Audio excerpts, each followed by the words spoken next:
Basta ka na.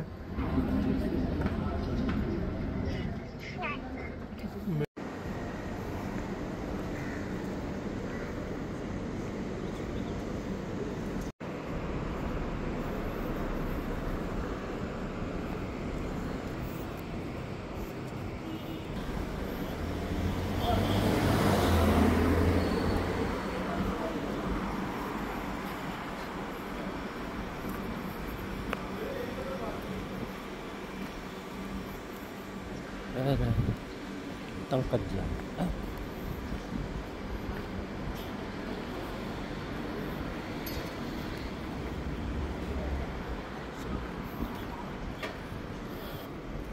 Going home. Hirona's going home. That's at home.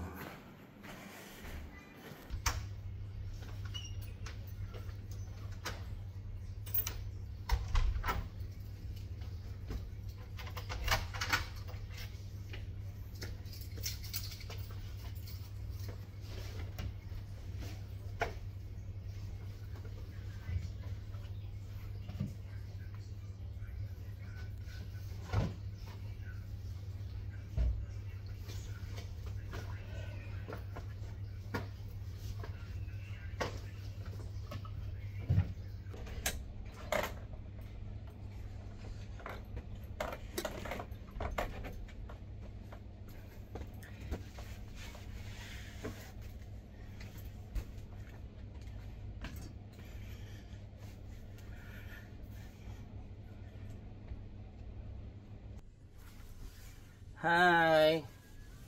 Ayan na nga. Ayusin ko lang yung kortina ng Disney Princess. This video is very special kasi this is my first time then to have this, to start this collection and this, addiction. So yun, samahan niyo ako as we unbox my first set of, yung ibang tawag figs. Or yung iba naman Hirono, yun yung tawag. Special shoutout bago tayo mag-start. So special shoutout kay Madam Keynes, K-A-Y-N ''S, Keynes Pop Mart Collection. So yun na nga,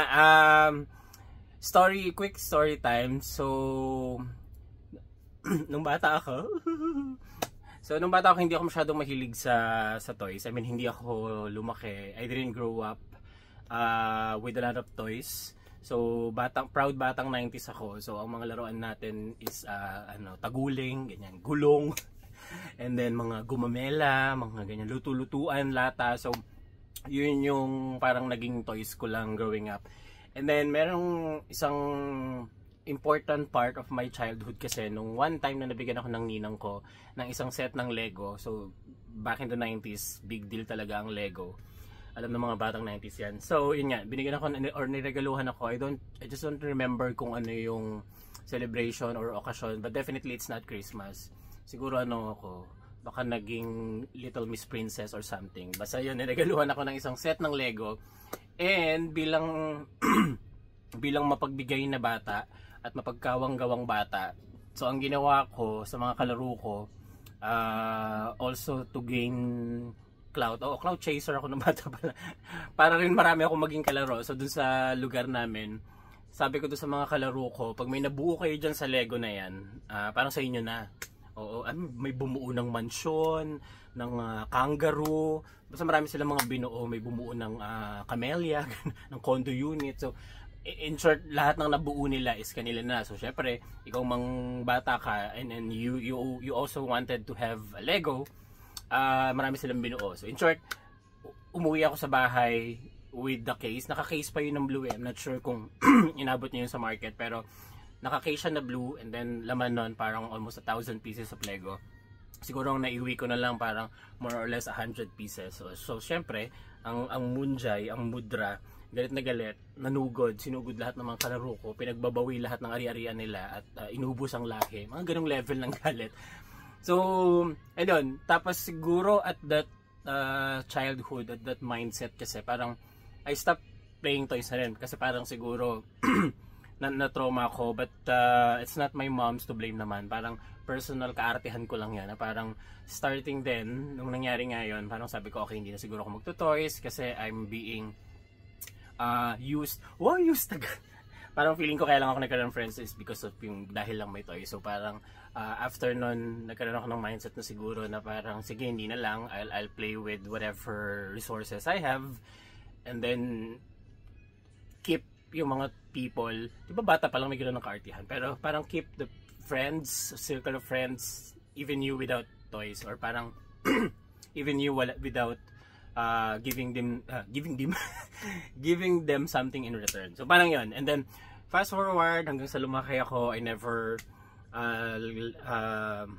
collect or anything. Parang hindi ako masyado naging fan ng toys. Dumating ang mga stage sa kabataan natin na andyan si Jollibee, yung mga like kiddie meal, mga fast food, Happy Meal, whatsoever. Pero I never requested for toys. Parang yun nga, parang feeling ko from their end, hindi ko nagustuhan yung toys, or parang hindi ko nagustuhan yung idea of owning one or owning a toys. And then daanan ko yung TikTok live na nagfe-flex si Madam ng mga Hirono.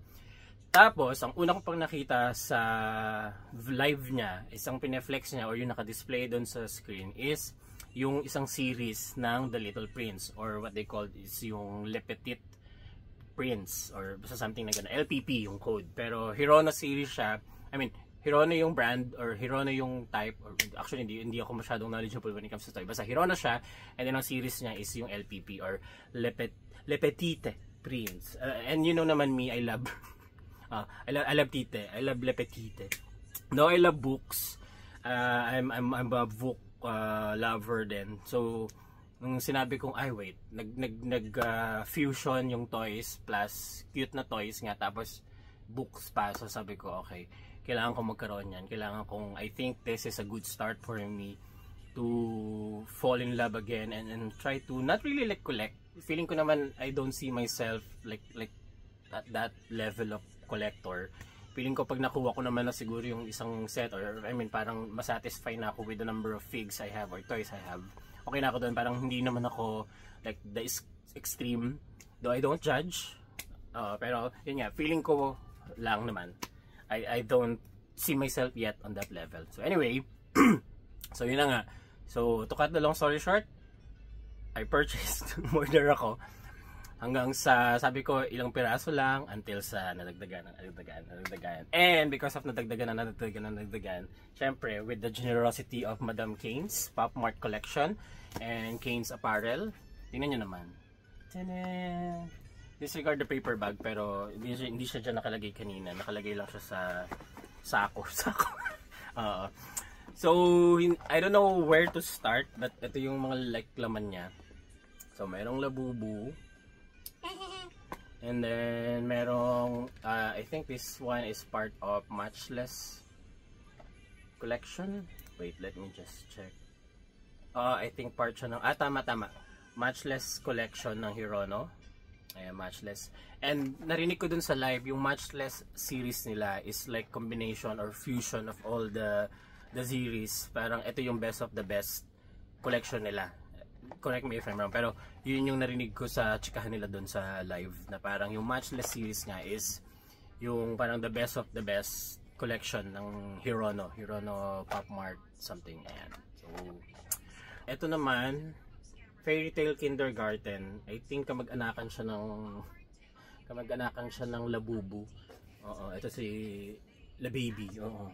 Hindi ko pa sila sa ulado, like hindi ko sila alam by name, pero of course definitely ito si Labubu. And then ito, ewan ko, feel ko Teletubbies to mga ito. Oo, basta tapos when sa mga hindi pa nakakaalam dito sa mga toys na to, I'm not sure kung pati okay. So pauso ng Pop Mart yung meron silang parang blind box or parang blind buying o parang blind buying style pag bumili ka talaga sa Pop Mart, kasi pag binili mo siya, like I think ganito lang yung mga design niya, so like generic yung mga boxes niya.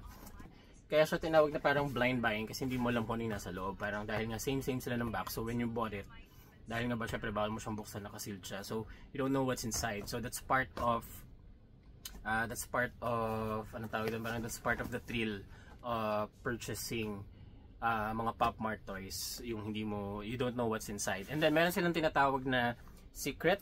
The reason kung bakit siya secret is parang out of hundreds na ginagawa nila ng design na to, isa lang siya. Parang the ratio is 1:100. Yung design niya. So kumbaga parang unique siya out of dun sa series na yon. So siya na tayo masabing sinabi. So ito yung dalawa sa I think Labubu at magkamukhang Labeki, ganyan. Teletubbies at saka Labubu. So ito yung hindi siya Hirono, I mean, so ito yung isa sa nadamay na lang din dun sa kanonood ko ng live kay Madam Kane. And then ito na yung sinasabi ko, yung Le Petit Prince. Yun nga ba? Le Petit Prince. This is the first book na I fell in love with. Kasi originally pambata siya, pero but the story is way too matured eh. Pero i-search na lang ko ano yung kwento ng The Little Prince. But basically kwento siya ng The Little Prince, tapos parang he's searching of something, so nag-travel siya, and within the travel marami siyang mga na-meet na mga adult, tapos ang dami nilang natutunan during the travel, during the whole story of the book. Marami silang natutunan sa isa't isa. Like, si Little Prince may natutunan dun sa mga adult, and at the same time, yung mga adult na characters dun, may natutunan din kay Little Prince. So anyway, yun yung kwento ng The Little Prince. So with this LPP or Little Prince, na nakalagay dito, 12 designs. Tapos sabi, may include or may have secret. Wala decision. Wala invento. Pero, okay, disclaimer, ito yung itsura ng box. Ito budol dun si Madam eh. Talaga nilagay pa sa isang box yung order ko. Pero hindi ko siya na-order actually. Kasi nung inabot ko yung live ni Madam, I think 4 or 5 na lang yung LPP na meron siyang stock. So sabi ko, okay, mine all. Mine all without kidney later. Ganun yung nangyari. So, may 9 all ko na yung natitirang LPP or Le Petit Prince. And then sabi ko, sunod ko na lang yung iba. Ikukondisyon ko muna yung kaliwang kidney ko para sa the rest. Pero, ilan ba ito mga LPP? 6.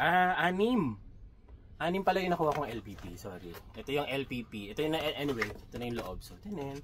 So, hindi ito yung original na laman ng box. Kasi ginamit na lang doon ni Madam. But anyway, based doon sa box, okay. 6 yung nakuha kong LPP. So, 6 na lang doon yung hindi ko pa nakukuha. And then I got the Hasipupu Pop Mart. Hindi na ata siya, I'm not sure. Kung hindi feeling ko hindi siya kamag-anakan ng Hirono. Pero ayan din siya. So meron siyang 12 and then I think 13 including the secret design. So Hasipupu naman, feeling ko hindi siya kamag-anakan ng Hirono. Pero Pop Mart din siya, pero hindi na siya Hirono series. Ito naman Dimo. Hindi mo alam. Ayan, Dimo. So cute din siya. Ito yung mga design niya, and I'm not sure kung kita sa live eh, pero search na lang yung collection niya. Cute silang lahat actually. Ito may dalawang secret, may secret A, may secret B. So if it's 12 plus 2 basta ganun, 14 yung design niya. And then I also got, ito yung kanina, yung pinakita ko, yung Matchless. And may narinig din ako sa live na kaya rin siya talaga tinawag na Matchless, is parang like yung Tagalog, walang katumbas. So parang walang katumbas yung mga design niya. Like very anyway, feeling ko lahat naman unique eh. So baka meron ditong mga toy enthusiast or Pop Mart talaga guru. So yan, sabihin nyo bakit siya tinawag na Matchless. But anyway, sabi nga nila parang very, excuse me, parang yun nga, parang unique. Hindi naman siya unique, that's not the right term feeling ko eh. Parang basta maganda yung design niya, or parang Matchless. Nahirapan ako, I'm out of word. But anyway, ayun. So, 3 sa Matchless yung nakuha ko.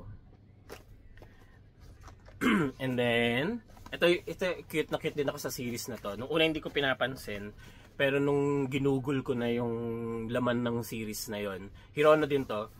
Sabi ko, okay, mine agad. Pag nakakita ko na ng TOO naman ang tawag nila dito, the other one. Ano naman laman ito? Mga kabit. Itsura ng kabit. The other one. Hindi, ano lang din siya. Cute din. Actually, lahat naman. Lahat ng gawa ng Pop Mart. Mga demonyo kayo. Ang gaganda ng gawa nilang lahat talaga. Tapos, ito nga, yung TOO. So lang cute ng box niya. No? Very aesthetic yung TOO. TOO naman ang tawag dito. Yung kanina LPP and then yung Matchless. And then sa TOO, 2 na lang ang inabot ko. Charing, dalawa lang talaga budget ko. Pero, I think dalawa na lang inabot ko. Oo, kasi medyo paubos na yung stock ni Madam Kane. And, kaya ito na lang inabot ko. So sabi ko, gusto ko rin tong series na to. Gusto ko sila lahat actually. Kaya, ito naman, 12 din siya, plus 1 secret. So, ayan. May iisa-isahin natin silang lahat. Tapos ito na nga. Actually, hindi pala ito hindi nga siya magka-series. Hasipupu the Constellation. Constellation, and then yung isa, Dimo, Weaving Wonders. Tapos may narinig din ako sa kanila sa live na not sure kung sa Dimo lang or I think sa lahat ng Pop Mart including Hirono, meron siyang parang partner-partner. Like parang pag namili ka ng isang design, meron siyang equivalent na kapartner na parang dapat makuha mo yun or parang kailangan meron ka rin ng ano na yan. At least with that too. Siyempre pag kinuha mo na yung isang buong set, swerte ka na.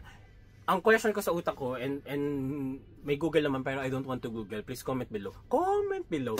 Kung, kunyari for example, namili ka ng isang set, does it parang give you assurance na pag namili ka, like for example, namili ka automatic isang box, automatic bang yung 12 ang makukuha mo different designs? Or in one box, possible makakuha ka ng 6 doon pare-pareho yung design? Hindi ko sure kung ganun ka risky siya. Though hindi naman siya like negative risky, pero yan, hindi ko lang sure kung ganun. Hindi ko pa natatanong kala madam kung how does it work pag namili ka ng isang set. Kung like pili na ba siya or automatic na ba siya na isang set means all na agad. So hindi ka na like hindi magdodoble. Parang ganun yung wina-wonder ko. But anyway, I don't know where to start. I think let's start with Labubu. So let's start with the Labubu. Kasi ito actually isa lang yung pinurchase ko, this one. Tapos ito naaalala ko pinurchase ko to, pero na-wonder din ako nung sinulatan ni Madam ng free. So feeling ko hindi niya sinama sa total bill. Kasi naalala ko minain ko to, and parang this is like the last piece of this mankind. sa series na to, parang last piece niya na to. Kaya parang naalala ko, sinail niya to ng something. So sabi ko, sige, mine na rin yan. Sabi ko, kahit wala siyang kapartner or kamukha or whatever, random lang, i-mine na. Para kako yung bill ko, magsakto na. Tapos, makatakbo na ako. Anyway, before we continue, habang nag-unbox tayo, nagugutom na kasi yung pet ko, si Kotong. Kasi mukha siyang Kotong Kelvin. So, isama rin natin siya sa pag-unboxing. Ano ba siya? Natin siya pupwesto. Dito natin siya. Kailangan kita rin siya. Ayan. Observe ka lang dyan, be. See it. Play dog. Tapos pala, bago ako mag-unbox, so baka nagtatanong kayo, essential. Parang nagtatanong kayo kung hindi ko alam yung mga design ng binili ko, na especially yung 6 na LPP. Alam ko kasi ang style ng pagbebenta ni Madam Kane sa kanyang TikTok account is ino-open niya na, diba nga sabi ko kanina blind buying ang style ng Pop Mart. Pero siya, ang ginagawa niya is ino-open niya na, so pag namili ka sa kanya, and I think okay lang naman sabihin ko to kasi sinasabi niya rin naman to, open box pero closed yung foil, or parang close yung plastic. Open box, close yung plastic, and I'll explain why. Ito na. So, ibig sabihin, what I'm trying to say is, alam ko yung design ng mga binili ko. So, hindi na siya naging like blind buying or something. Oh, okay. Anyway. So, nakita nyo ko sa binuksan, sa ilalim na. Kasi dito siya binubuksan ni Madam, sa ilalim. Para the essence of unboxing, andun pa rin. So, pagbigyan natin yung essence of unboxing. Kasi, para siyang social na phone, pag ina-unbox mo siya, you need to ruin somewhere here. So, kaartihan. Bukas naman. Anyway, meron siyang tear here dito. Pero naiinip ako. So anyway, doon na tayo sa ilalim dumaan. So, ayan siya. Nakita niya nakabukas naman na siya. Kasi ito nga yung Finlex niya na nakasave. Later na tayo mag-unplastic. Tapos, may sinama na rin siya. Ito, pag yung sinasabi ko kanina na binubuksan ni Madam yung box and then hindi niya binubuksan yung foil or yung plastic. Kasi what she's showing sa live niya, pag binuksan mo kasi yung box, meron siyang card na ganito. Which only means, kung ano yung card na makuha mo dito is yun na yung design nung nasa loob ng plastic. So, if you're an online seller and you're planning to sell your toys and you want it to keep it that way na hindi nga siya nakabukas, pwede mo ito lang pinapakita niya, kagaya ng ginagawa ni Madam na pa. Mine nyo na to, mine, ganyan. Chuben Olar, mine. And then, meron pang OOTD si Batla, si Labubay. Diba, taray. Ito yung nagustuhan kong isang damit. Yung may pa-hoodie, may pa-sporty. Ay, oo nga, hoodie siya. Ayan. Kita mo yung tatak, Celine. Ang Celine ay hindi gamot at hindi dapat gawing gamot sa anumang uri ng sakit. Mamaya try nating i-fit sa kanila to. Mga baklang to, may pa-hoodie pa. But anyway, ito siya. So nakita nyo naman nakabukas na siya. So, tadam! Alam mo siya dong thrill. Cute! Okay, ito siya. With something keychainable. And, tsaka ako na i-flex siguro isa-isa, like deeper flex. Pero ngayon, I just want you guys to appreciate what's inside and how cute these toys are. So, ito si, may pangalan siya, si Baby Tree. Daray. Ipa-keychain. Ipa-lock siya. Tapos yun nga, cute siya. Kasi tuwing alas 6, gumagalaw yung mata niya.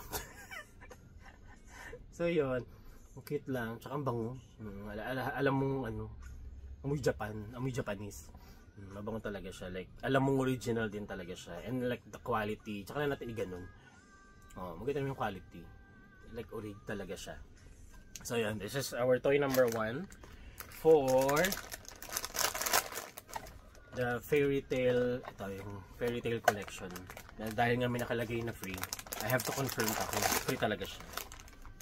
Ay, sabi ko, hindi, dito ko siya isusukat pala yung damit. So, for Labubu, nga, exciting.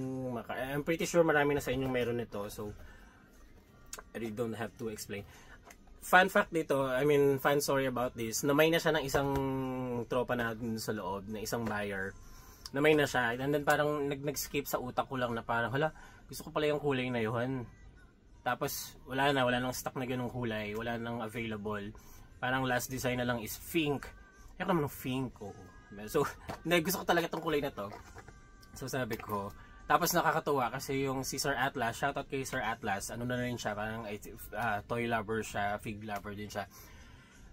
Nilet go niya. So sabi niya, sige kay Sir Gino na lang yung kulay na yon. So, and then nag-ibang kulay na lang talaga siya. So yun, nakakatuwa. Nakakatuwa yung community that Madam Kane is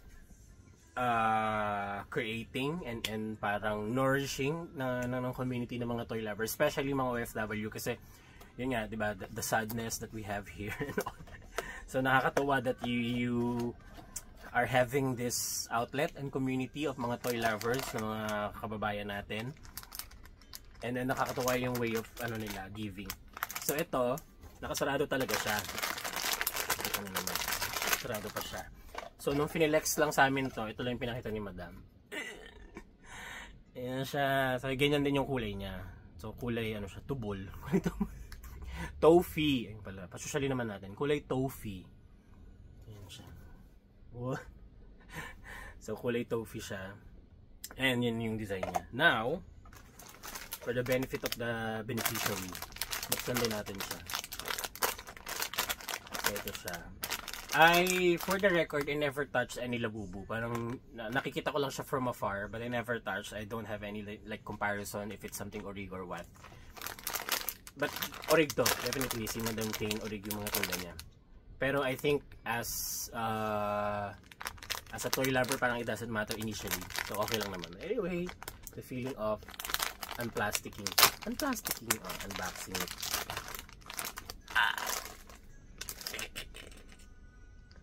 Ay, nakakaloka talaga yung itsura ng Labubu. Ito yung sinasabi ng mga basher na mga pet daw ng mga demonyo. But anyway, we don't care. Ang cute! Ang laki ng tiyan niya. Oh, and the quality super soft siya. Oh, I started. late na ako, definitely late na ako of appreciating Labubu. But I think that's fine. At least hindi na masyadong hype, medyo mura na yung mga ganito. Unlike nung talagang nag-hype siya. So, ngayon, like super na-appreciate ko siya. Bango din, amoy ano. Amoy Japayuki. But anyway, yun siya, the Monster series siya ng Labubu. Cute! And then nakalagay dito sa box, ano siya vinyl. Vinyl yung material ng face niya. Hello! Ako, dadaling kita sa dentist agad. Medyo sungki-sungki yung ngipin mo, Meshi. But anyway, this is the second toy for the Delulu. Kaya lang ba yan? Mamaya ko na siya i-design. Actually, papakita ko sa inyo na niredihan ko na rin itong mga batang ito ng design. Sabi ko nga pala isusukat natin sa kanya to. Ang cute! Ayan, nag-fit agad siya. So, it's a hoodie na... parang naging crop top naman sa itong si Celine. Lakas sa lawal, beshi. Ayan na siya, cutie. Wala siya ng kamay. Wait lang kasi yung daliri ni Beshi. Pero ayan, meron siya. Anyway, mamaya ka naisin. So, nagkasya naman, nag-fit yung damit. Laki ng tsanena mo kasi Beshi. Mag-diet-diet tayo. So, that's it. Yun muna yung I'll try to make a series of per series, a video per series para hindi masyadong mahaba. Maraming thank you Miss Kane, Madam Kane, and the rest of the classmates natin dyan, mga ka-PTA natin pagdating sa figs and all. Kay Madam Moon, kay Boss Atlas, maraming salamat. May magmamis pa doon, may mga mag-iina doon na nagpa-purchase din. Nakalimutan ko lang sila Mami Ann ata yun, tsaka yung sila bunso, yung mga bunso nila. So special shout out to everyone who's very nice and friendly, and they are guiding me along this since I'm just beginning and starting this toy journey. So yun, so special shout out again kay Miss Kane's Pop Mart collection for these toys. Thank you.